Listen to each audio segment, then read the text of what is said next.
আজ অনেক দিনের পুরনো রেসিপি, আর এই জিনিসটা চোখের জন্য খুবই ভালো। তো এটা হলো গেরি গুগলি। তো আজকে আমি বানাচ্ছি, এটা একটু ফ্রাই করব, আলু দিয়ে নয়, শুধু পেঁয়াজ, কাঁচা লঙ্কা, আদা, রসুন দিয়ে। তো আমি কি করে এটা পরিষ্কার করে নিচ্ছি, তারপর আমরা কুকিংয়ে চলে যাব।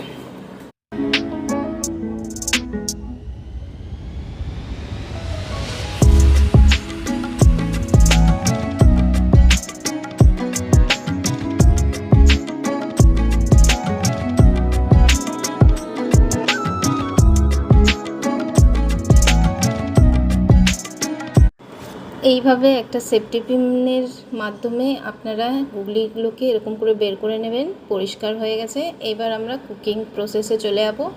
এখানে নিয়েছি আদা, রসুন, কাঁচা লঙ্কা আর পেঁয়াজ কুচি, আর নিয়েছি পেঁয়াজকলি পাতা, ধনে পাতা, আর যা মশলা লাগবে তেল, হলুদ, নুন আর একটু গুঁড়ো লঙ্কা দিয়ে আমরা রান্নাটা স্টার্ট করছি।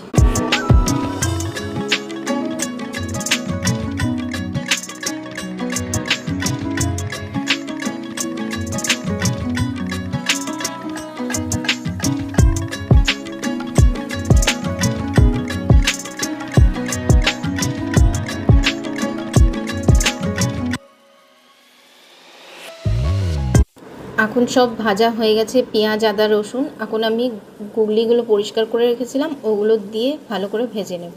আর আমি খুবই তেল কম ইউজ করছি। এটা তেল দিয়েও আপনারা ফ্রাই করতে পারেন, কিন্তু আমি একটু কম তেল দিয়েই রান্নাটা করছি।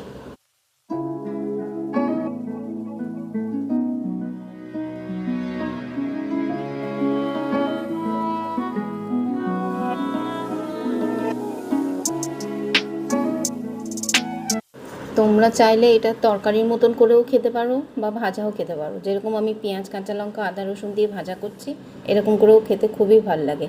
আর এটা পুরোনো দিনের রেসিপি, তো হারিয়ে যাওয়া রেসিপি। তো এটা খেয়ে দেখবে একবার, খুবই ভালো লাগবে। যদি ভালো লেগে থাকে তাহলে তোমরা একবার রান্না করে খেও।